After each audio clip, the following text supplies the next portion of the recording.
За сайн байцгаана уу? Өнөөдөр та бүхэндээ чиглэл компани захиалгаар үйлдвэрлэсэн хөлтөгчийг танилцуулгаар бэлтлээ.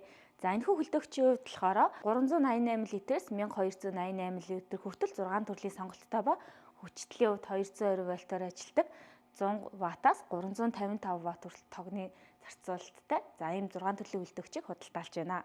За энэхүү хөлтөгчийн хувьд болохоор 488 литрийн багтаамжтай 1460 710 880 гэсэн хэмжээтэй хүчин чадлын хувьд нэг цагт 140 ватт зарцуулна. За 24 цагт 198 кВт хүчин чадлыг зарцуулах нэ. Хөлтөгчийг ажилуулах болон тээвэрлэх үеийн санамжуудыг хэлье.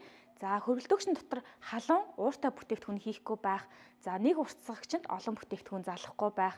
За салж нийлдэг залгууртаас мөн залгахгүй байх хэрэгтэй. Хөлтөгчийн моторыг та бүхэн маань хананд хэд шахаж болон хэд амар халуун бөхчим газар бас тавихгүй байхыг бас сануулъя. Хүргэлтийн системийн тоног төхөөрөмж нь өөрөө мотороор хөрөх систем нь ажилладаг учраас мотор нь бол хамгийн чухал нэг хэрэгслэн гэж ойлгож болно. За мөн тээвэрлэх үеийн та бүхэндээ зөвлөмжүүдийг хүргэе. За хөлтөгчийг заавал босоогоор тээвэрлэх ба налуу болон хэвтэйгээр тээвэрлэхийг хориглоно. Буулгах болон ачахдаа өнцөг ирмэгийн ямар нэгэн хурцлуулт зохиос та бүхэн сэргийлээрэй. Нэмэх 25 градусаас дээш битүү агаар салхивчгүй газар мотор толыг ханд хэд шахаж байршуулахгүй байх.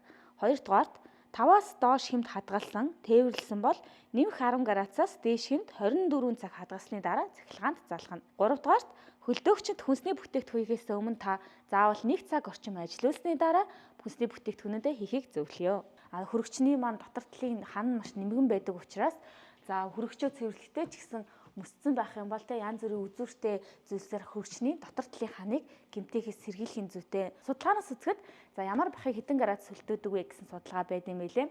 Үхрийн мах болон хоньны махыг 6-аас 9 сар хадгалах, гахаа мах болон туглын махыг 4-өөс 6 сар, дахианы махыг 9 сар, шүлийг бол 3-аас 6 сар хөлтөгчөнд хадгалахад зохистой гэж үздэг. Дээрээс нь нэмээд та бүхэн түүхий хүнсний бүтээгдэхүүн болон боловсруулсан хүнсний бүтээгдэхүүнүүд тусад нь бас хийхийг сануулъя. Ямар бүтээгдэхүүн хадгалахаас хамаарна. Хөлтөгчөнд хүнсний аюулгүй байдлаа эрхэмлээд хөлтөгчөндөө хүнсний бүтээгдэхүүнүүдээ зөв зохистой хадгалахыг зөвлөё.